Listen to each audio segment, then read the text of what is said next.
आज की हमारी औरतें, हमारी माएँ बहनें, हजरत मरियम का जरा किरदार भी सुन ले। कौन है मरियम? वो मरियम जिन्हें कुरान ने कहा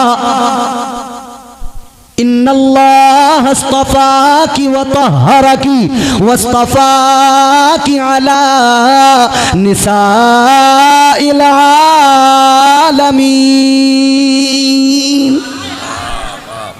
कुरान ने उनकी तहारत का ऐलान किया और बता दिया कि वो दुनिया की तमाम औरतों में बेहतर औरत हैं, तय्यब ताहिर पाक औरत हजरत मरियम।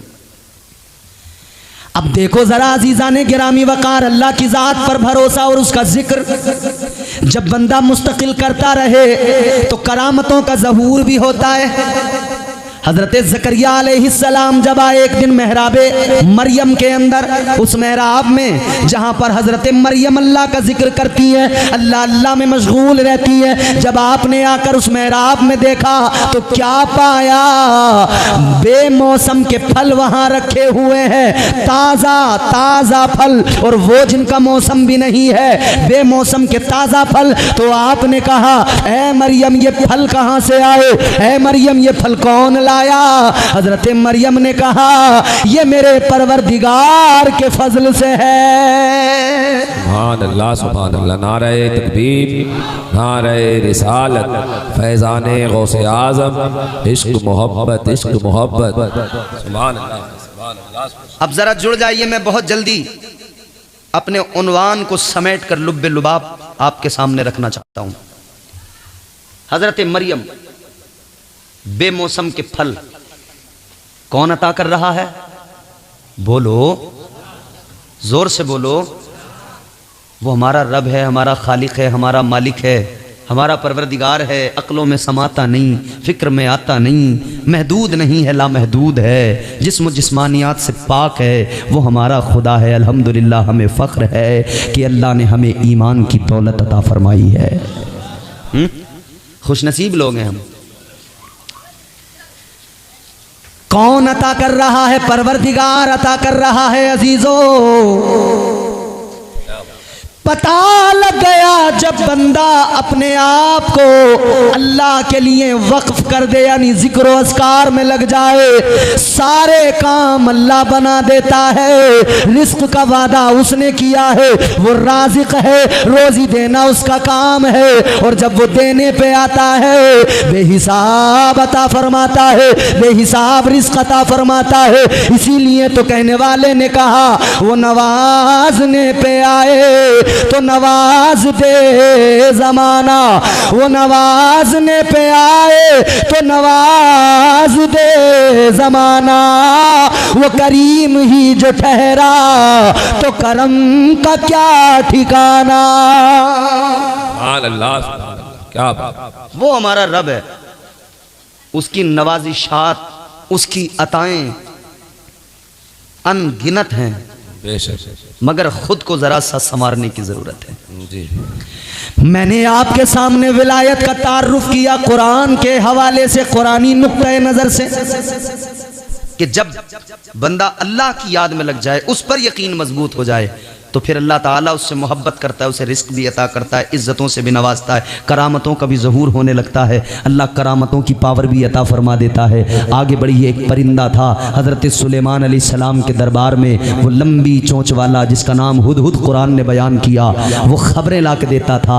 एक दिन ख़बर ला के दी, कहने लगा ऐ पैगम्बर खुदा, मुल्क सबा से आया हूँ, मलिका बिल्कीस वहाँ पर हुकूमत करती है, उसका तख्त मैंने देखा है, बड़ा आलीशान है, 40 हाथ चौड़ा, 40 हाथ लंबा तख्त है, 2 मंजिला, बड़ा खूबसूरत तख्त है। हजरत सुलेमान अलैहिस्सलाम ने दरबार पे नजर डाली, फरमाने लगे कौन है जो वो तख्त लेकर आएगा मेरे पास, मगर मुझे जल्दी चाहिए। कौन खड़ा हुआ? एक जिन खड़ा हुआ, और जिन भी वो जो जिन्नात का सरदार था, खड़े होके कहने लगा ऐ पैगंबर खुदा, मैं लेकर आऊंगा। फरमाया कितनी देर में लाएगा? कहने लगा इतनी देर में कि आपकी महफिल बर्खास्त होने से पहले ले आऊंगा। मतलब जैसे हम ये जलसा कर रहे हैं, महफिल कर रहे हैं, तो जब हमारी महफिल ख़त्म हो, ये 3 घंटे 4 घंटे की महफिल, वो जिन कहने लगा जिन्नात का सरदार का हुजूर ले आऊंगा, मगर कितनी देर में? कितनी देर में? बोला महफिल बर्खास्त होने से पहले। हज़रत सुलेमान अलैहिस्सलाम ने फरमाया नहीं, और जल्दी चाहिए, ये बहुत देर है। आपने फिर अपने दरबारियों पर नजर डाल के फरमाया कौन है जो इससे भी ज्यादा जल्दी लेके आए? तो फिर कौन बोला? एक अल्लाह का वली बोला। कुरान कहता है क़ालल्लज़ी इंदहू इल्मुम मिनल किताब अना आतीका बिही क़ब्ला अन यर्तद्दा इलैका तर्फुक। खड़ा हुआ अल्लाह का वली, नाम है हजरत आसिफ बिन बरखिया। कहने लगे ऐ पैगंबर खुदा मुझे इजाजत दीजिए, मैं वो तख्त लेके आऊंगा। हजरत सुलेमान ने फरमाया कितनी देर में लेकर आओगे? कहने लगे ऐ पैगंबर खुदा पलक झपकने से पहले ले आऊंगा। कितनी देर में? पलक झपकने से पहले। पलक कितनी देर में झपकती है? ये पलक बंद हुई, खुल गई आंख। पलक झपकने से पहले ले आऊंगा, पलक झपकने से पहले ले आऊंगा। अल्लाह अल्लाह, इसी बातचीत के दौरान पलक भी झपक गई। पलक झपकी तो हजरत सुलेमान ने फरमाया हे आसिफ बिन बरखिया पलक तो झपक गई, अब जरा ये बता दो तख्त कहाँ है? हजरत आसिफ बिन बरखिया ने कहा ए पैगंबर खुदा जरा अपने दरबार में नजर डाल के देखिए, वो तख्त बिल्कीस आपके दरबार में आ गया है। जब देखा तो वाकई तख्त दरबार में आ चुका था। ये वली की पावर है, ये वली की ताकत है। पलक झपकने से पहले तख्त आ गया। ये वली की ताकत है, ये वली की पावर है। तो ये वलियों की शान है जो कुरान ने बयान की। कुरान कहता है वली डरता नहीं किसी से। कौन सी ताकत होती है उसके पास? फरमाया अल्लज़ीना आमनू व कानू यत्तकून। फरमाया एक तो ईमान की ताकत होती है और दूसरी तक़वे की ताकत होती है लोगों, ये ताकत बड़ी ताकत है, ये ताकत बड़ी ताकत है। तो अल्लाह वालों ने वलियों को ये ताकतें अता की है। मगर मेरे अजीजों ये जो मैंने सारी बातें आपके सामने रखी, ये शान तो अल्लाह ताला आम वलियों को भी अता फरमाता है। अब जरा सोचो, हम जिसकी महफिल सजा के बैठे हैं वो तो पीराने पीर है, वो तो औलिया के सरदार है। जब आम वलियों को अल्लाह ये शान अता फरमाता है तो सोचो जरा बगदाद के ताजदार को अल्लाह ताला ने कितनी शान अता फरमाई होगी। जब आम औलिया का ये मकाम, ये मर्तबा, तो फिर सोचो ना जरा सुल्तानुल विलायत हजरत सरकार गौसे आजम ताजदार विलायत की शान क्या रही होगी। आखिरी बात सुने, बात खत्म है मेरी। क्या शान रही होगी गौसे आजम की? करामतें अपनी जगह बयान करने लगे, रात खत्म हो जाए करामतें मुकम्मल नहीं होंगी।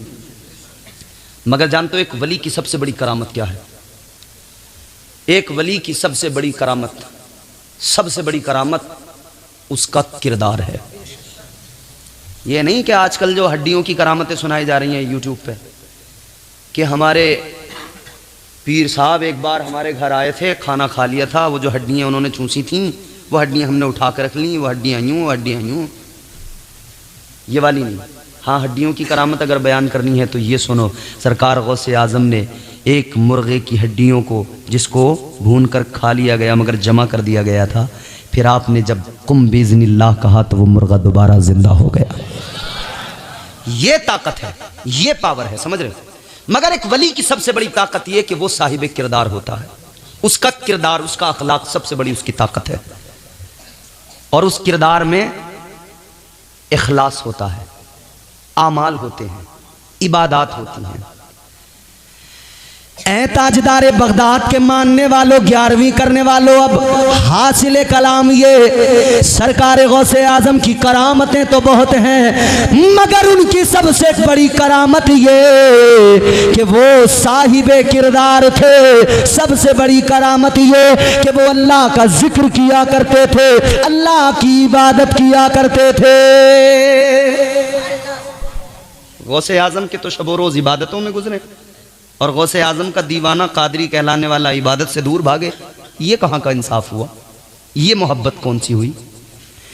मोहब्बत है अजीजों तो उनकी सीरत को अपनाओ, मोहब्बत है तो ताजदार बगदाद के किरदार को अपनाओ, मोहब्बत है तो ताजदार बगदाद की तालीमात पर अमल करो। नमाजों से जान ना छुड़ाओ, मस्जिदों से दूर ना भागो, बल्कि मस्जिदों में आकर सर झुकाओ, इबादतें करो, अपने रब को राजी करो, अपने परवरदिगार की बारगाह में पेशानियां झुकाकर उसकी तस्बीह बयान करो, उसकी पाकी का ऐलान करो। याद रखना, जो बंदा दुनिया में रब के सामने जितना ज्यादा झुकता है, अल्लाह ताला उसे दुनिया के सामने उतना ही ज्यादा बुलंद कर देता है। कौन है गौसे आजम, बात इस पर भी होगी, मगर बहैसियत वली, एक वली का मकाम, उसका स्टेटस क्या होता है, सुनेंगे इंशाअल्लाह जी। इमाम अहले सुन्नत ने बारगाह गौसुल वरा में खराज अकीदत पेश किया। हम अपनी बात का आगाज वहीं से करेंगे। आप जुड़ जाइए और मोहब्बत से कह दीजिए सुभान अल्लाह। मेरे आला हजरत क्या कहते हैं, ताजदार अहले सुन्नत इमाम इश्क व मोहब्बत सरकार आला हजरत शाह इमाम अहमद रजा खान फाजिल बरेलवी आप फरमाते हैं, वाह क्या मर्तबा है गौस है बाला तेरा, ऊंचे ऊंचों के सरों से कदम आला तेरा, सर भला क्या कोई जाने के है कैसा तेरा, औलिया मलते हैं आंखें वो है तलवा तेरा, तुझसे दर दर से सग, सग से है मुझको निस्बत, मेरी गर्दन में भी है दूर का डोरा तेरा, इस निशानी के जो सग हैं नहीं मारे जाते, हश्र तक मेरे गले में रहे पट्टा तेरा। मेरे आला हजरत फरमाते हैं कि अगर बारगाहे गौस का कुत्ता भी अगर हमको पुकारा जाए और ये भी अगर हमारी हैसियत हो जाए तो ये भी एजाज की बात है हमारे लिए। उस दर की गुलामी का पट्टा हमारी गर्दन में हो, ये एजाज की बात है। अजीजा ने गिरामी वकार, आप जरा नजर डालिए आज मुआशरे पर। कोई किसी अमीर के दरवाजे पे रोज जाकर सलाम करता है, कोई किसी गांव के प्रधान को जाकर सलाम करता है। सर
हेलो दुरूद शरीफ पढ़ें। अल्लाहुम्मा सल्ली अला सय्यदिना व मौलाना मुहम्मद मुबारक वसल्लम सलातु व सलाम अलैका या रसूलल्लाह सल्लल्लाहु तआला अलैहि वसल्लम।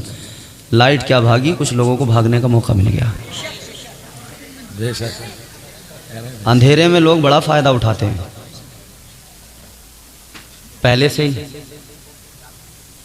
अंधेरे का फ़ायदा तो लोग उठाते हैं पहले से ही। चोर भी रात को ही निकलते हैं अंधेरे में। अल्लाह खैर फरमाए, मगर 2-4 लोग ही गए हैं, ये अच्छी बात है। मोहब्बत से कहिए सुभान अल्लाह।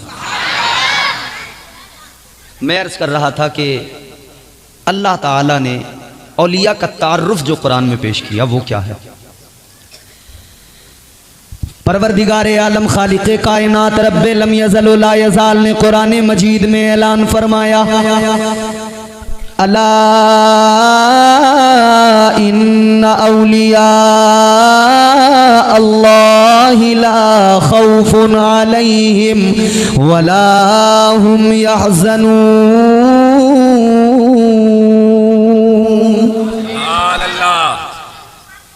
कुरान कहता है खबरदार, बेशक अल्लाह के वलियों को न कोई खौफ होता है न वो गमगीन होते हैं। उन्हें कोई खौफ नहीं न वो गमगीन, किसी का खौफ नहीं होता। अजीजा ने गिरामी वकार कायनात के अंदर एक जमात औलिया की जिसका तारुफ कुरान ने पेश किया। उन्हें किसी का खौफ नहीं होता, बस अल्लाह का खौफ होता है। सारी कायनात में अगर वो डरते हैं तो बस परवरदिगार से, बाकी किसी से नहीं। क्या बात। न कोई खौफ न कोई गम, न वो गमगीन होते। अल्लाह की मोहब्बत इंसान के दिल से हर खौफ निकाल देती है। इस दौर में कितने लोग ऐसे हैं दुनिया के अंदर जो किसी न किसी खौफ में जी रहे हैं। पूरी दुनिया का आप जायज़ा लें। भाई इमरान बरकाती साहब, हमारे भाई राशिद रज़ा मरकज़ी साहब दुनिया के हालात से वाकिफ़ हैं। अपने गांव से, अपनी बस्ती से शुरू करो, अपने शहर तक पहुंचो, शहर से आगे बढ़ो, पूरे मुल्क का जायजा लो, फिर आगे बढ़ो, पूरी दुनिया का जायजा लो, पता लगेगा कितना खौफ है लोगों के दिलों के अंदर। किसी के दिल में गुर्बत का खौफ है, मुफलिसी का खौफ है, किसी को कारोबार के नुकसान का खौफ है, किसी को किसी जालिम का डर है, और सबसे बड़ा डर जो कॉमन है सबके साथ है, वो सबसे बड़ा डर, सबसे बड़ा खौफ बीवी का खौफ है। ये तो कॉमन है। बड़े बड़े सूरमा जो है ना, बड़े बड़े सूरमा जो बाहर बहुत अकड़ते हैं मगर घर में आके बिल्कुल सहम जाते हैं जैसे भीगी बिल्ली। यार कमाल की बात यह है, अल्लाह ताला ने औरत को बनाया है तो ये क्या कमाल दिया है ना। बड़े से बड़े ताकतवर मर्द को यूं मिनटों में सहमा हुआ बागड़ बिल्ला बना देती है। लोगों के दिलों में डर बहुत, खौफ बहुत है। किसी को किसी बात का डर, किसी को किसी बात का डर, किसी को किसी बात का डर। हत्ता के जमीन में दाना डाल दिया, फसल तैयार होने लगी तो फिर घास का डर, घास ज्यादा आ गई तो स्प्रे करना पड़ेगा। कीड़ों का डर, फसल बर्बाद ना हो जाए, बहुत सारे डर है। ये तो मैंने बड़ी छोटी छोटी चीजें बताई। इससे आगे की अगर बातें करें तो फिर बड़े बड़े खौफ है लोगों को जी। याद रखना मेरे अजीजों, दुनिया का आज हाल ये है, इंसान इंसान से डर रहा है, आदमी आदमी से डर रहा है। ऐसे माहौल के अंदर अल्लाह वालों की जिंदगियां पैगाम दे रही हैं। अल्लाह का कुरान बंदों को मिजाज दे रहा है, ऐ मेरे बंदे मेरे हो जाओ, मुझसे मोहब्बत कर लो, तुम्हारे सारे खौफ, सारा डर दूर हो जाएगा। अब कोई सफर में अकेला होता है, वो सफर उसका बेरंग होता है, वो सफर बेमजा हुआ करता है। चाय पिलाने वाले भैया मेरी तरफ देखो यार, गौर से सुनो। मैं आपको सुनाऊंगा इंशाअल्लाह, कुरान सुनाऊंगा, मुस्तफ़ा की जिंदगी आपके सामने रखूंगा। ए बच्चों, ए बेटा खामोश हो, देखो बस आराम से आप सुनते रहना, बात समझते रहना। जोर से कहो सुभान अल्लाह। आप कभी सफर पे निकलते हैं, हमारे सैयद साहब क़िबला भी दिल्ली के सफर पे निकलेंगे, हम लोग सफर पे निकलते रहते हैं। लेकिन मेरे अजीजों, सफर पे एक अकेला आदमी जाए, कोई मजा सफर में नहीं आता। और सफर तो वैसे भी सफर होता है, एक आदमी अकेला तन्हा सफर में जाए, सफर में कोई लुत्फ नहीं आता, कोई मजा नहीं आता। मजा तो छोड़ो, वो परेशान हो जाता है। उसका सफर ऐसा गुजरता है कि लम्हा लम्हा तबीयत पे गिरा गुजरता है। एक अकेला बंदा सफर पे निकले तो सफर कैसा होता है, लेकिन साथ में एक और हो जाए, दो हो जाए, तो फिर एक दूसरे से बात करते हुए, एक दूसरे से हंसते बोलते सफर हो जाता है। आराम से आसानी से सफर गुजर जाता है, एहसास भी नहीं होता है। रास्ते में एक दूसरे के साथ में कई चीजों का फायदा होता है। और आम जबान में हम लोग कहा करते हैं, एक से दो भले हुआ करते हैं। ऐ मेरे अजीजों, ये जो जिंदगी का सफर है, ये बेरंग बेमजा ना हो जाए। अल्लाह ने इसीलिए तन्हा नहीं रहने दिया, परवरदिगार ने इस सफर के अंदर एक साथी औरत की शक्ल में अता कर दिया। वो साथी अता करके अल्लाह ने अपने बंदों की तस्कीन का सामान कर दिया। ऐ मेरे बंदो, जिंदगी के सफर में दुश्वारियां ना आए, आसानी से सफर गुजर जाए। ये शरीके सफर है, एक दूसरे के साथ मोहब्बत से रहना और इस सफर को आपस में मोहब्बत से पूरा कर लेना। तो अल्लाह ने जब पहले आदमी, पहले इंसान हजरत आदम अलैहिस्सलाम को पैदा किया, तो साथ ही साथ अल्लाह ने फिर जब आपको जन्नत में भेज दिया ना, जन्नत के अंदर थे, तो फिर अल्लाह ताला ने आपकी बाईं पसली से हजरत हव्वा को पैदा फरमा दिया, पहली औरत, पहली खातून। और लतीफ बात यह है, हजरत आदम को अल्लाह ने पैदा किया, फिर जन्नत में दाखिल किया। जन्नत में आप रहने लगे, मगर दिल नहीं लगता था। औरत की अहमियत भी समझ लो। मर्द जन्नत के अंदर, हजरत आदम अलैहिस्सलाम जन्नत के अंदर, मगर दिल नहीं लगता है, क्योंकि इंसान के खमीर में ये चीज है, उसे अपना हम जिन्स चाहिए। इंसान इंसान के साथ ही रहता है। इंसान को जंगल में छोड़ दो, रह नहीं पाएगा, जानवरों में छोड़ दो, रह नहीं पाएगा। इंसान इंसानों में रहेगा, लेकिन जानवर इंसानों के साथ रह लिया करते हैं। एक अकेला जानवर इंसानों के साथ रह लेता है, लेकिन एक अकेला इंसान जानवरों में नहीं रह सकता है। इंसान की तबीयत में, उसके खमीर में है। हजरत आदम अकेले इंसान थे, अकेले बशर थे, कोई और इंसान नहीं था। तबीयत नहीं लगती थी, दिल नहीं बहलता था। लेकिन ये भी देख लो, थे कहां पर। आज सारी दुनिया, सारा जमाना मरता है, हम जन्नत में चले जाए, जन्नत में चले जाए, हर इंसान तमन्ना करता है। हजरत आदम तो जन्नत के अंदर थे, जन्नत की बहारें थी, जन्नत की रौनकें थी, जन्नत के नजारे थे, सब कुछ था, मगर तबीयत नहीं लगती थी, दिल बहाल नहीं था। तो अल्लाह ताला ने एक रोज जब ये सोए, इनकी बाईं पसली से पहली औरत को पैदा कर दिया। तुम्हारी मेरी माँ, नस्ल इंसानी की माँ हजरत हव्वा को अल्लाह ने पैदा कर दिया। परवरदिगार ने हजरत हव्वा को पैदा किया। फिर अल्लाह ताला ने फरमा दिया, वकुल्ना या आदम उस्कुन अंता व ज़ौजुकल जन्नह। अल्लाह ताला ने फरमाया, ए आदम हव्वा, ए आदम अपनी ज़ौजा के साथ जन्नत में रहो। हजरत हव्वा को अल्लाह ने पैदा कहाँ किया? जन्नत के अंदर। मुफस्सिरीन इकराम ने इसकी वजह बयान की। फरमाते हैं अल्लाह ने जन्नत में ही औरत को क्यों पैदा किया? औरत को अल्लाह कहीं और भी पैदा कर सकता था। औरत को अल्लाह ने जन्नत के अंदर पैदा अब जरा बात बड़ी लतीफ है, तवज्जो से सुनना। अल्लाह ताला ने औरत को जन्नत के अंदर पैदा किया, यानी औरत की आंख खुली है तो इसने सबसे पहले जन्नत को देखा है। औरत की आंख खुली, इसकी नजर जन्नत की बहारों पे पड़ी है, जन्नत के नजारों पे पड़ी है। औरत ने सबसे पहले जन्नत को देखा है। गौर करो मेरे अजीजों, अब मुफस्सिरीन फरमाते हैं कि अल्लाह ने औरत को जन्नत में क्यों पैदा किया, इसकी वजह बयान की गई। एक वजह यह बयान की गई कि अल्लाह ने औरत को मिजाज दिया, जन्नत में पैदा करके दुनिया की पहली औरत को मिजाज दिया। ऐ औरत, तुझे जन्नत में पैदा किया जा रहा है, आंखें खोल के जन्नत को देख, जन्नत की बहारों को देख, जन्नत के नजारों को देख, जन्नत के हुस्न को देख, जन्नत की पाकीज़गी देख, जन्नत का माहौल देख, जन्नत की फजाएं देख, जन्नत का माहौल देख, सारी जन्नत को देख ले। आज जन्नत के अंदर है, आज जन्नत पे नजर डाल ले, जन्नत को जरा करीने से देख ले, जन्नत को देख ले, क्योंकि तुझे दुनिया में जाना है। जब तू दुनिया में जाएगी, दुनिया में तुझे अपना एक घर बसाना है। जब तू दुनिया में जाकर अपना घर बसाएगी, याद रखना उधर दुनिया में इस जन्नत को न भूलना, इस जन्नत को याद रखना और अपने घर को जन्नत का नमूना बना देना।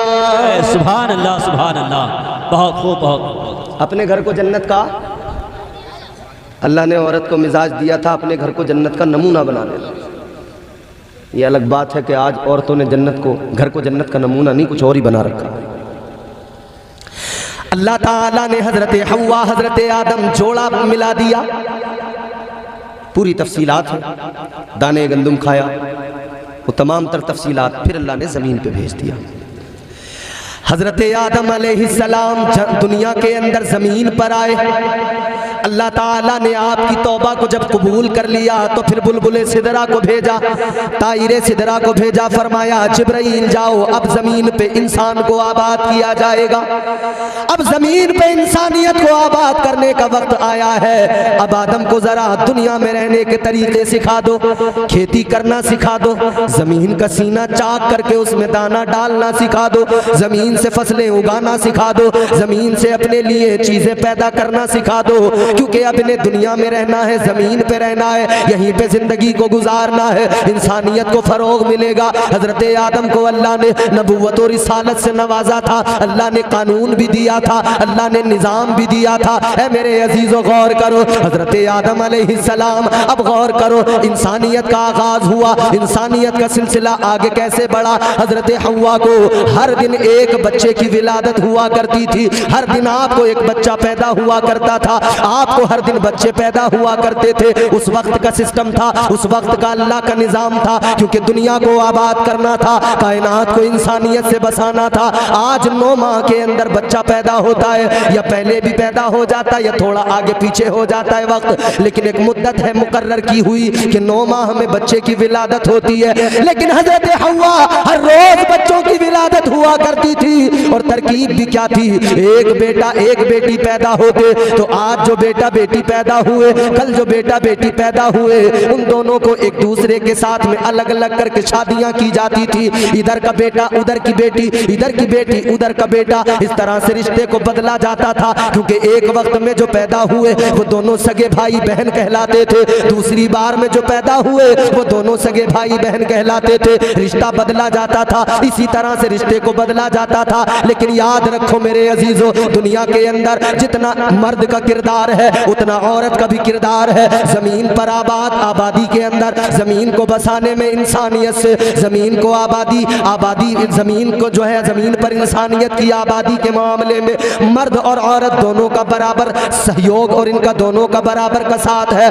गौर करो, हजरत आदम अलैहिस्सलाम, हजरत हव्वा दोनों जिंदगी गुजार रहे हैं, बच्चों की शादियां हो रही है, सर जमीन पर आबादी बढ़ने लगी, जमीन पर आबादी बढ़ रही है, तो एक कानून भी आपको अल्लाह ने दिया था, एक निज़ाम भी आपको अल्लाह ने दिया था। इसी निज़ाम के तहत जिंदगी गुजरेगी, इसी कानून के तहत जिंदगी गुजरेगी। जो उस कानून से थोड़ा सा भी हटकर चले वो नाफरमान कहलाए, जो उस कानून पर अमल पैरा रहे, जो कानून खुदा था वो फरमा बरदार कहलाए। ऐ लोगों, सारे के सारे हजरत आदम की औलाद, मगर कुछ अल्लाह के कवानीन से अलग हट के चलने लगे। आज भी होता है, एक घर के अंदर एक बाप के 4 बेटे, 2 बेटे बाप की बात को मानते हैं, 1-2 ऐसे जो बात ही नहीं मानते, नाफरमान हो जाते हैं। हजरत आदम के जरिए इंसानियत दुनिया में आई, लेकिन सुनो सुनो कुछ नाफरमान भी हो गए। उन्हीं नाफरमानों में एक नाम काबील का भी है। इंसान की जिंदगी में औरत का बड़ा दखल होता है। अल्लाह ताला ने इसीलिए सिस्टम दिया है,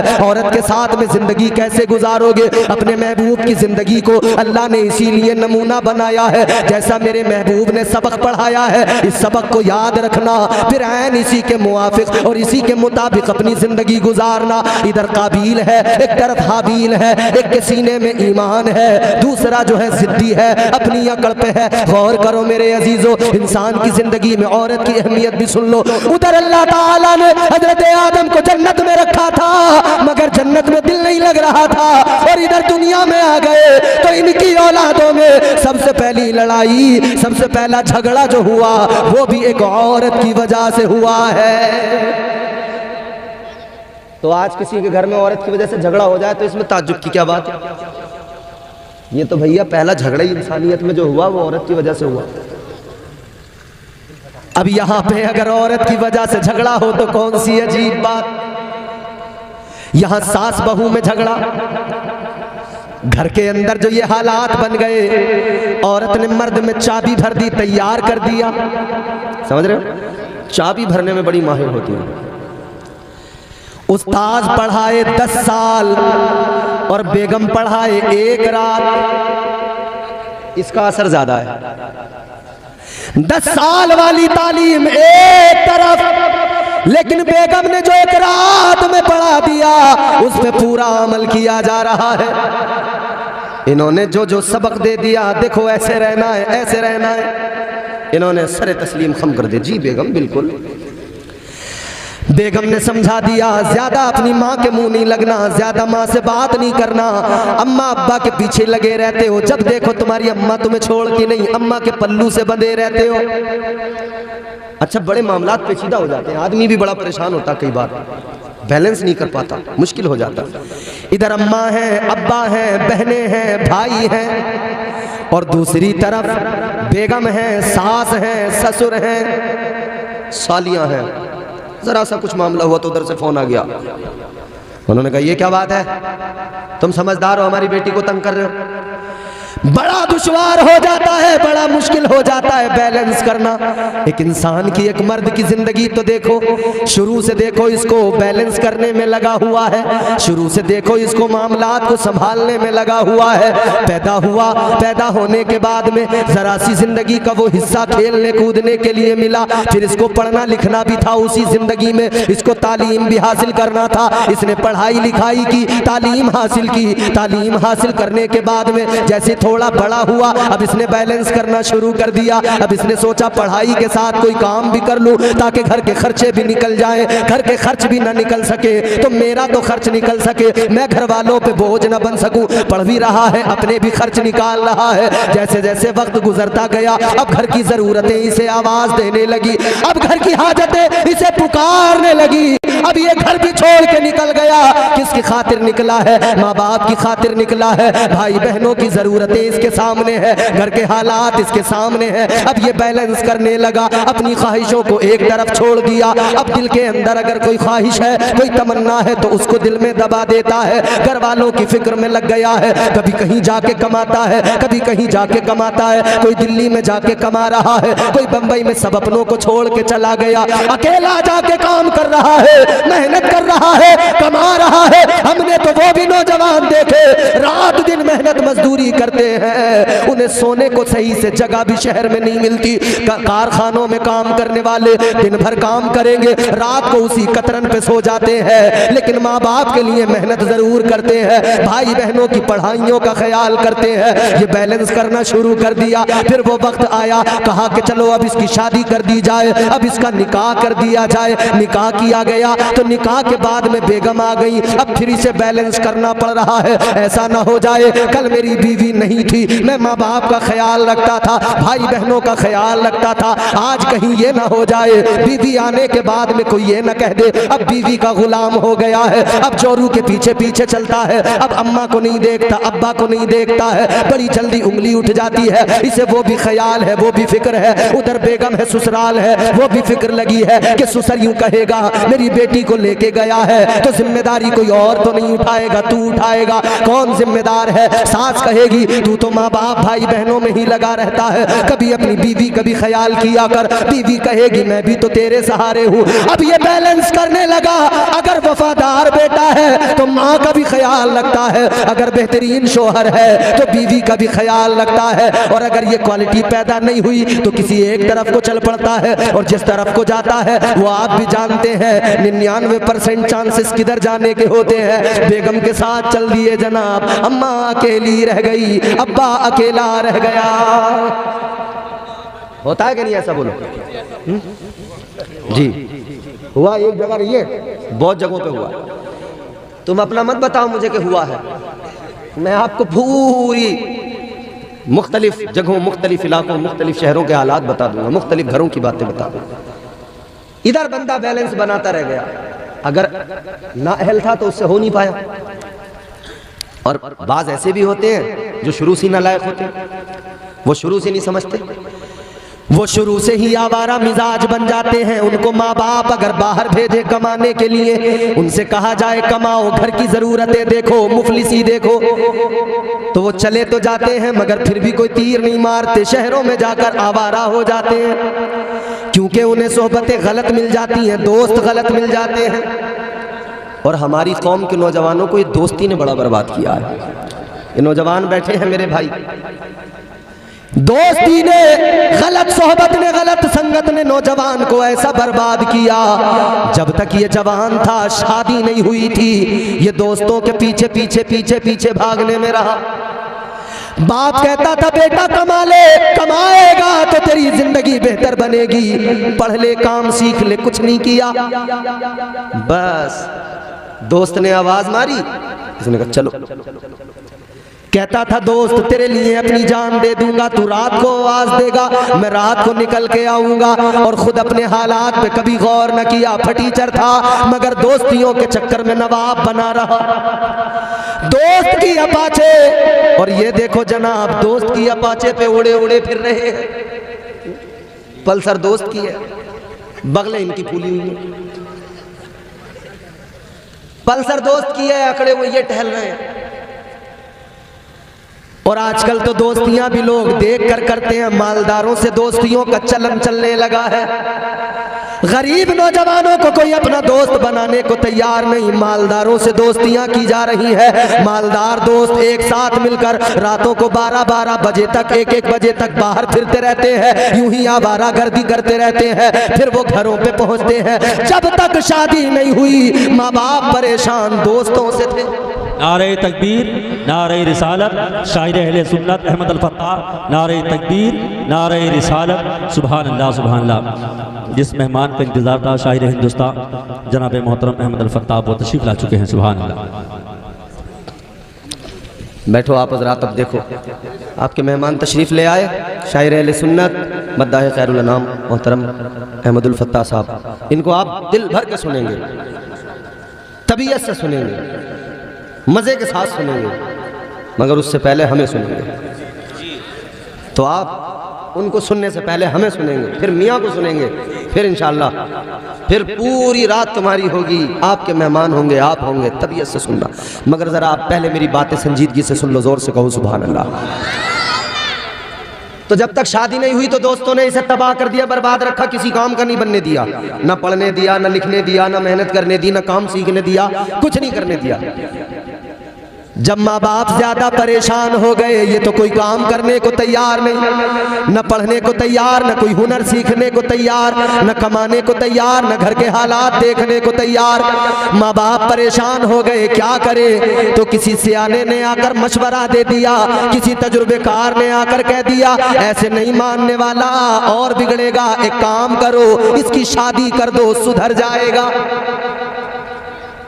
माँ बाप ने सोचा चलो शादी भी करके देख लो, शायद सुधर जाए, शायद हालात बदल जाए, शायद इंसान बन जाए। शादी कर दी गई, लेकिन मामला फिर बदल गया। अब तक दोस्तों ने नहीं छोड़ा, अब उसकी बीवी उसे नहीं छोड़ती। अब तक दोस्तों ने माँ बाप से करीब नहीं होने दिया, अब बीवी उसके माँ बाप से उसे करीब नहीं होने देती। माँ बाप दोनों तरफ से नुकसान में रहे, शादी से पहले भी नुकसान में ही थे, शादी के बाद भी नुकसान में रहे। गौर करो, वो माँ जिसने पाला, जिसने परवरिश की, वो बाप जिसने जरूरतें पूरी की, जिसने उस बच्चे के लिए सब कुछ किया, उन दोनों के दिल पे क्या गुजरती होगी जब एक जवान बेटा किसी का गलत राहों पे निकल जाए। जब एक जवान बेटा जिससे तवक्को थी, जिससे तमन्ना और जिससे लो लगी थी कि ये बेटा बड़ा होगा, हमारा सहारा बनेगा, हमारे काम आएगा, हमारी मुश्किलों को देखेगा, ये हमारे बुढ़ापे का सहारा और बैसाखी बनेगा, लेकिन हालात ऐसे हो गए। किसी शायर ने बड़ी प्यारी बात कही है, 4 मिसरे जरा तवज्जो से सुनना। कभी हल्की हवा मजबूत डाली तोड़ देती है, कभी हल्की हवा मजबूत डाली तोड़ देती है, कमर जैसे जवानी में गरीबी तोड़ देती है। वाह वाह, बहुत खूब, जिंदाबाद जिंदाबाद। और चौथा मिसरा सुन के तो ये कुर्सी वाले भी बोलेंगे इंशाल्लाह। जी इंशाल्लाह। कुर्सी पे बैठ के आदमी की पोजीशन चेंज ही हो जाती है जी, मिनट एक ही लगता, कुर्सी पे बैठते ही पोजीशन चेंज। नीचे बैठा होगा हालत कुछ और होगी, कुर्सी पे बैठते ना टांग पे टांग आ जाती है। अल्लाह सलामत रखे। याद रखो मेरे अजीजों, आज जो सच्चाई है वो बता रहा हूं। कभी हल्की हवा मजबूत डाली तोड़ देती है, कमर जैसे जवानी में गरीबी तोड़ देती है। वो बूढ़ा बाप जो बेटे को बैसाखी समझता था, बहू इस दौर की आकर वो लाठी तोड़ देती है। क्या बात है, वाह वाह। नारे तकबीर, नारे रिसालत, नारे रिसालत, फैज़ाने औलिया किराम, अज़मते वालिदैन, सादाते किराम, नारे तकबीर। तो हालात ये है, मगर इंसान की जिंदगी में औरत की बड़ी अहमियत है। दोनों एक साथ मिलकर जिंदगी को आगे बढ़ाते हैं। तो मैंने अर्ज किया था ना कि एक दूसरे की शिरकत से जिंदगी खुशगवार भी बनती है, और जब बात ना बने, बिगड़ने लगे, तो जिंदगी में दुश्वारियां भी बड़ी आ जाती हैं। और पहली दुश्वारी तो यही आती है कि 25 साल के नौजवान से जब उसकी शादी की बात करो ना, तो उसकी ख्वाहिशात ऐसी होती हैं कि लड़की भी उसे बड़ी हसीनो जमील चाहिए। हर इंसान, हर नौजवान दिल में ये आरजू रखता है, मेरी बीवी जो हो, जो मेरी शरीके हयात बने, खूबसूरत हो, हसीनो जमील हो, लाजवाब हो। हर इंसान चाहता है खूबसूरत बीवी मिले, खूबसूरत बीवी मिले। अपने आप पे भले वो नहीं डालेगा नजर, अपने आप को कभी गौर से नहीं देखेगा, लेकिन बीवी बड़ी हसीन चाहिए, बीवी बड़ी खूबसूरत चाहिए। है लोगों, गौर करो, आज ये हालात हो गए। मेरे आका ने फरमाया था, दीनदारी की बुनियाद पे रिश्ते किया करो। देखा करो कौन दीनदार है। अगर लड़की पाक दामन है, अगर लड़की नमाजी है, अगर लड़की बाइज्जत है, अगर लड़की शरीफ है, तो फिर रंग पे इतनी तवज्जो न किया करो। हाँ, कुरान तो इजाजत देता है अपनी पसंद की औरतों से निकाह करो, लेकिन पहले ये भी गौर कर लिया करो कि जिसको हम पसंद कर रहे हैं वो दीनदार है या नहीं है। जिसको हम पसंद कर रहे हैं उसे मुस्तफ़ा का दीन भी पसंद है या नहीं। याद रखो, वो औरत जिसे मुस्तफ़ा का दीन पसंद न हो, उसका क्या भरोसा वो तुम्हें भी पसंद करेगी या नहीं करेगी। या वो नौजवान जिसे मुस्तफ़ा का दीन पसंद न हो, जो दीन मुस्तफ़ा के खिलाफ चला जाए, उसका क्या भरोसा, उसका क्या एतबार। तो दीनदारी को अहमियत देना जरूरी है। गौर करो, इधर भी होता है, बड़े जो है लोग तहकीक करते हैं, सर्च करते हैं, देखते हैं अच्छी तरह से, खूबसूरत बीवी मिल जाए। उधर भी मामला यही था। अकलीमा जिनका नाम था, जो काबिल के साथ पैदा हुई थी, वो खूबसूरत थी, हसीनो जमील थी। और जो दूसरी वो हाबील के साथ जो पैदा हुई, वो खूबसूरत नहीं थी, इतनी हसीन नहीं थी। लेकिन यहाँ मामला खूबसूरती पे अटक गया। काबिल कहने लगा मैं अकलीमा के साथ ही निकाह करूंगा, लेकिन कानून क्या था, जो जिसके साथ पैदा हुई उसका निकाह उसके साथ नहीं होगा। कानून तो ये था। तो बात बिगड़ गई, मान जाओ रे, ज्यादा कचरियां पका रहे हो जी। बात बिगड़ गई। हजरत आदम अलैहिस्सलाम ने फरमाया जो निज़ाम है, जो कानून है, जो तरीका है, उसी को फॉलो करना पड़ेगा, उसी कानून के मुताबिक शादी होगी, निकाह होगा। मगर ये नहीं माने, बात आगे बढ़ गई। ऐ मेरे अजीजों गौर करो, बात इतनी आगे बढ़ी कि इसी बात को लेकर दोनों भाइयों में इतनी बड़ी अदावत नफरत हो गई। जनाब हाबील के अंदर, उनके दिल में कोई ऐसी नफरत नहीं, कोई उनके दिल के अंदर ऐसी बात नहीं, वो तो निज़ाम कुदरत के साथ, कानून खुदा के साथ थे। मगर दूसरा जो काबिल था वो कानून खुदा को मानने को तैयार नहीं था, वो निज़ाम शरीयत को मानने को तैयार नहीं था। अल्लाह अकबर, गौर करो, जब वो मानने को तैयार नहीं हुआ, एक दिन उसने मौका अच्छा देखा, मौका देखकर उसने सोचा मैं अपने भाई हाबील को कत्ल कर दूं, इसको कत्ल कर दूंगा, हाबील ही नहीं रहेगा तो फिर अकलीमा से मेरा निकाह हो जाएगा, अकलीमा से मेरी शादी हो जाएगी। ऐ लोगों, पहला कत्ल दुनिया में हुआ शादी की वजह से हुआ, पहला कत्ल दुनिया में हुआ निकाह की वजह से हुआ, औरत के सबब हुआ। पहला कत्ल दुनिया में हाबील का काबिल ने कर दिया, जनाबे हाबील को कत्ल किया, पहला कत्ल शादी की वजह से, और भाई ने भाई का कर दिया। इससे यह भी पता लग गया कि यह औरत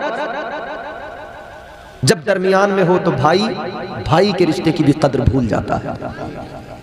आज हमारे घरों का हाल भी तो यही हो गया है। एक आई है रामपुर की, दूसरी रुद्रपुर की, दोनों में नहीं बनती। भाई तो पहले से बड़ी मोहब्बत से रहते थे, हर काम मशवरे से किया करते थे, मगर ये रामपुरनी रुद्रपुरनी दोनों ने घर के अंदर अजीब माहौल बना दिया। बात बिगड़ती चली गई, बिगड़ती चली गई, बिगड़ती चली गई, इतनी बिगड़ी कि दीवार पे न रुकी, तलवार पे आ गई। दीवार पे रुक जाती तब भी गनीमत, बात आगे बढ़, कोर्ट कचहरी थाना सब हो गए। भाई ने भाई पे मुकदमा भी कर दिया। किस लिए झगड़ा हुआ, किस लिए फसाद हुआ, औरत के सबब हुआ, औरत ने करवाया। तो आज है साहिब अक्ल लोगों, अल्लाह ताला ने आपको और मुझे सलीमुल अक्ल बनाया, और औरत को अल्लाह ताला ने अक्ल दी मगर कम दी। औरत को नाकिसुल अक्ल कहा जाता है और आदमी जो है मर्द को कामिलुल अक्ल कहा जाता है। लेकिन अजीब तमाशा है, ये नाकिसुल अक्ल कामिलुल अक्ल पे गालिब आ जाती है। कामिलुल अक्ल नाकिसुल अक्ल की पैरवी करने लगा, निज़ाम कुदरत को फरामोश कर दिया, निज़ाम खुदा को, कानून खुदा को नजरअंदाज कर दिया। ऐ लोगों, अब जरा आगे बढ़ो। मैंने आपको समझाया ये शादी जिंदगी में बड़ी अहमियत रखती है, बहुत जरूरी है निकाह करना। इंसान गुनाहों से भी बच जाता है, बदनिगाही से भी बच जाता है, बुराइयों से भी बच जाता है, इधर उधर रातों को भागने से बच जाता है, दीवारें भी नहीं कूदता है, अपने घर में सलीके से रहता है, चैन सुकून से रहता है, अपनी बीवी के साथ, अपने बच्चों के साथ बाकायदगी की जिंदगी गुजारता है। लेकिन आज हालत यह है, शादी न रही, शादी सुन्नत थी मेरे आका की। मेरे आका ने फरमाया निकाह करो, हुजूर ने निकाह को सुन्नत करार दिया, मेरे आका की पसंदीदा महबूब सुन्नत। लेकिन आज हमने क्या किया, इस सुन्नत के साथ में ये किया, हमने सुन्नत को सुन्नत नहीं रहने दिया, हमने इस सुन्नत को बिजनेस में बदल दिया, हमने इस सुन्नत को कारोबार बना दिया, हमने इस सुन्नत को तिजारत बना दिया। जब हम रिश्ता करने गए हमने तभी जहन बना लिया, हमने तभी सोच बना ली कि ये हम जो रिश्ता करने जा रहे हैं, लड़की को देखेंगे, अगर पसंद आ गई 1000 रुपए देंगे या 5000 देंगे, तो तवक्को ये है वो 5000 के ऊपर 2-4 हमको रख के वापस कर दे। क्या जबरदस्त बिजनेस है भाई। हमारे मेहमान आए, खाना वाना नहीं खिलाएंगे। अच्छा, तो अजीब बिजनेस चला है सही साहब किबला। यार इससे अच्छा बिजनेस आदमी को कहां मिलेगा। यूं 5000 दिए और यूं 10,000 ले लिए, घंटा एक नहीं लगा, 5000 देते 10,000 आ रहे। लो हजरत बता रहे हैं, आज की न्यूज बता रहे हैं। स्कॉर्पियो मांगी मुंह से, नहीं दी तो वो बारात ले गया वापस। यह हालात। मगर गौर करो, याद रखना मेरे अजीजों, कहने वाले ने बड़ी प्यारी बात कही, तरीके मुस्तफ़ा को छोड़ना है वजह बर्बादी, इसी से कौम दुनिया में हुई बेइक़्तिदार अपनी।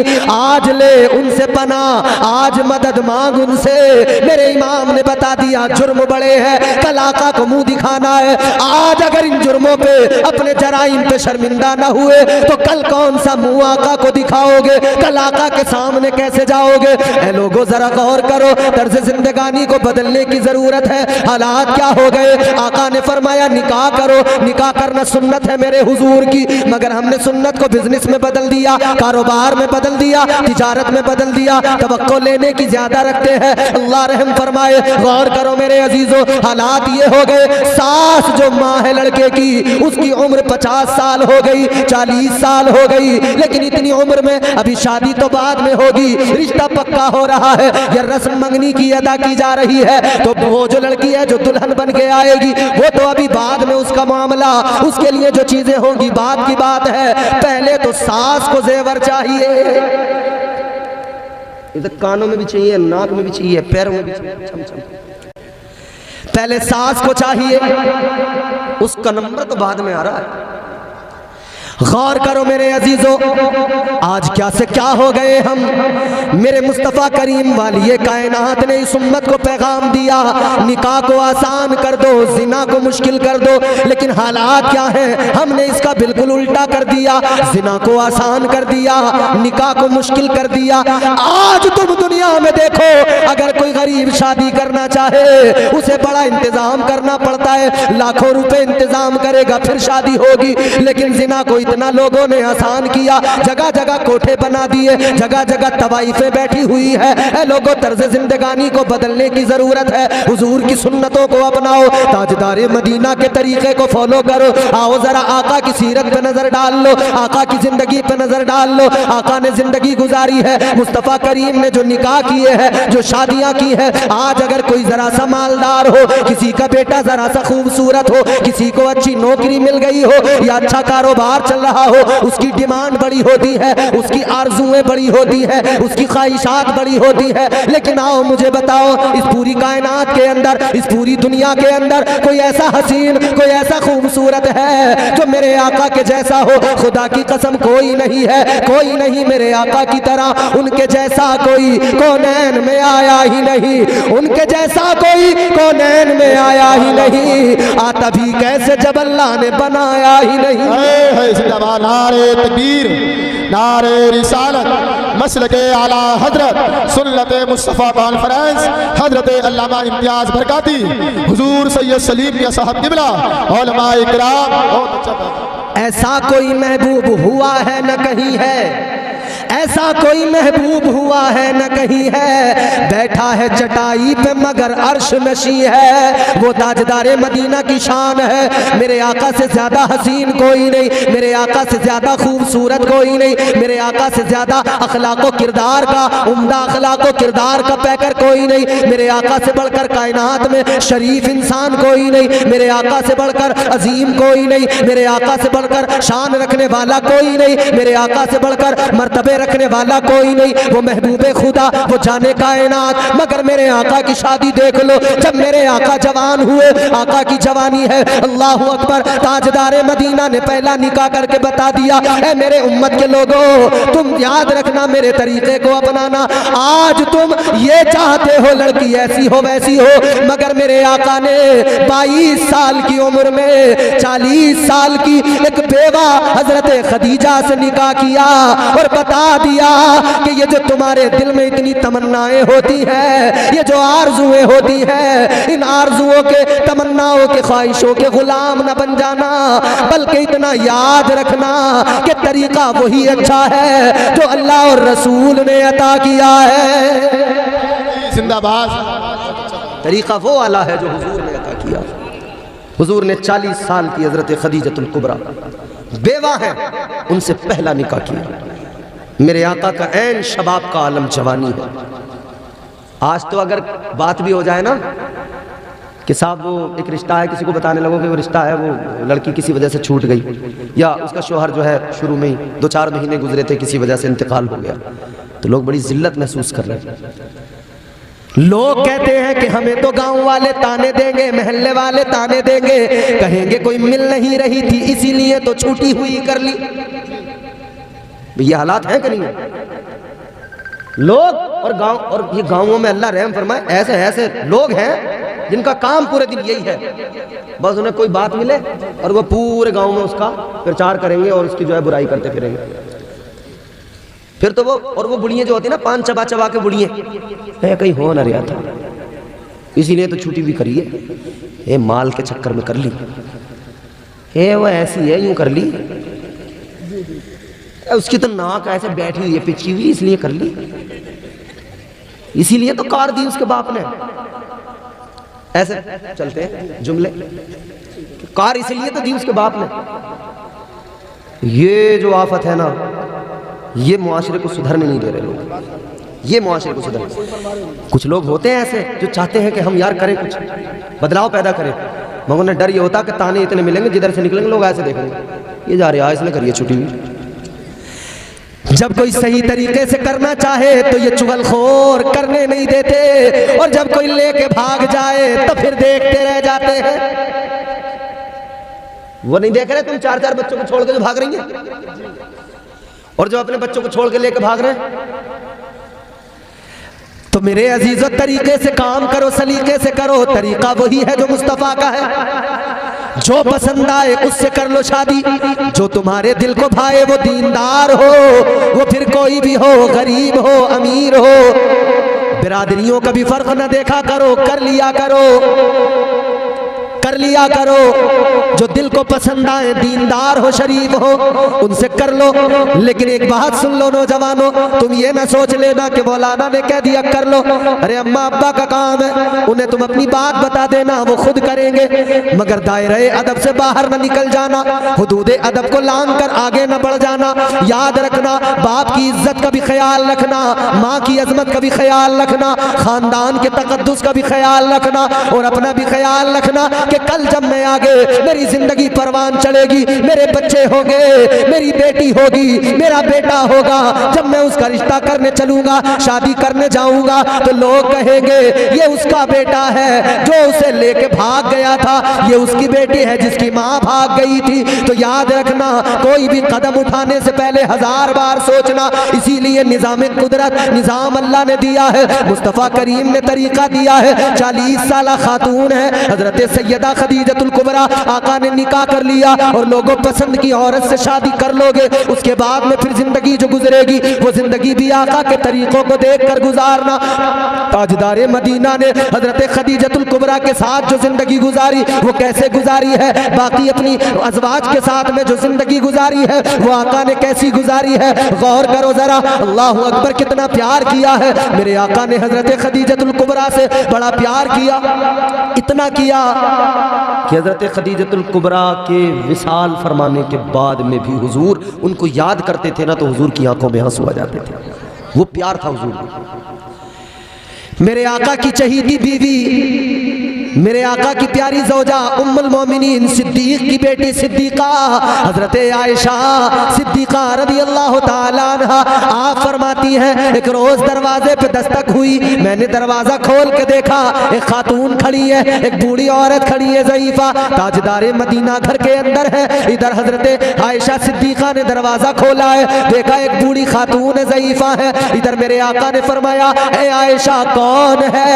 हजरत आयशा कहती है, या रसूल अल्लाह, एक खातून आई है, आपको मालूम कर रही है। ताजदारे मदीना आगे बढ़े, मेरे मुस्तफ़ा ने खातून को देखा, ताजदारे मदीना ने जैसे ही देखा मेरे मुस्तफ़ा फौरन आगे बढ़े। मुस्तफ़ा करीम ताजदारे मदीना वाली कायनात ने उन्हें देखा, आका की आंखें नम हो गई। मुस्तफ़ा ने अदब से बिठाया, उनका बड़ा अदब किया, प्यार से उनको बिठाया, और हजरत आयशा से फरमाया, आयशा जाओ घर के अंदर जो कुछ भी खाने के लिए मौजूद है जल्दी लेकर आ जाओ। दस्तरखान पे लाकर रख दो। जो कुछ भी घर में था आ गया, दस्तरखान पे लगा दिया गया। अब दस्तरखान पे लगाने के बाद में अल्लाह अकबर, हजरत आयशा सिद्दीका रदी अल्लाह ताला अन्हा देख रही है, हुजूर उनको बार बार चीजें खिला रहे हैं, उन्हें खिलाया पिलाया। उसके बाद में आका ने उनसे बातें की। फिर जब वो जाने लगी तो ताजदार मदीना ने उन्हें तोहफे दिए, जो कुछ भी देना था आका ने सामान भी दिया।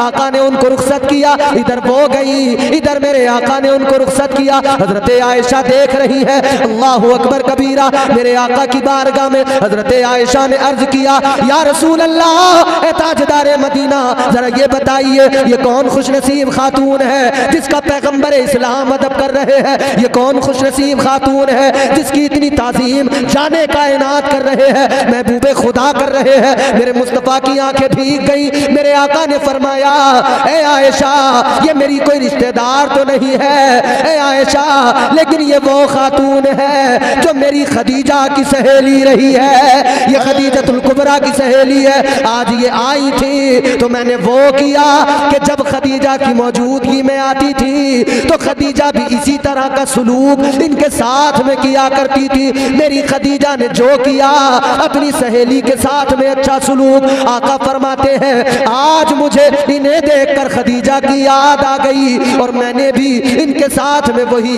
मोहब्बत का सुलूक किया है। सुभान अल्लाह, सुभान अल्लाह, बहुत खूब भाई, जिंदाबाद। हुजूर तो अपनी ज़ौजा की सहेली के साथ भी ये ताज़ीम और अदब का मामला, ये मोहब्बत। हुजूर अपने घर के अंदर अपने बिस्तर पे लेटे हैं, हुजूर ने यूं सिमट कर, मैं ये आखिरी बात है मेरी ख़त्म हो गई, हुजूर यूं सिमटे हुए हैं और सिमटे हुए हुजूर सिसकियों की आवाज़ें निकल रही हैं, सिसकियों की सदाएं बुलंद हो रही हैं, रो रहे हैं आका की आंखों में आंसू। हज़रत आयशा आगे बढ़ी, देखा हुजूर किस लिए आंखों में आंसू, क्यों रो रहे हैं? ताजदारे मदीना की बारगाह में अर्ज किया, या रसूल अल्लाह, आंखों में आंसू किस लिए? या रसूल अल्लाह, रोने की वजह क्या है? मेरे आका ने, मेरे मुस्तफ़ा करीम ने फरमाया, ऐ आयशा, आज मुझे अपनी खदीजा की याद आ रही है। आज किसी की बीवी दुनिया से चली जाए, 40 में तक याद रखते हैं, फिर भूल जाते हैं, दूसरी करी जिंदगी बड़ी खुशगवार हो गई, अब कोई मतलब नहीं। लेकिन ताजदारे मदीना अपनी खदीजा, तुम्हारी मेरी माँ को याद करके रोए। आका ने फरमाया, ए आयशा, मुझे आज भी खदीजा की बड़ी याद आती है। हजरत आयशा भी बीवी है, कहने लगी, या रसूल अल्लाह, हम आपकी खिदमत में कोई कमी तो नहीं रखते। आका, क्या आप हमसे राजी नहीं है जो हमारी मौजूदगी में भी आप उन्हें याद करके रो रहे हैं? ताजदारे मदीना ने इतना सुना, इरशाद फरमाया, ए आयशा, मैं तुमसे भी राजी हूँ, तुम्हारी खिदमत से भी राजी हूँ, लेकिन याद रखो तुम मेरे सुख में मेरी साथी हो और खदीजा मेरे दुख में मेरी साथी।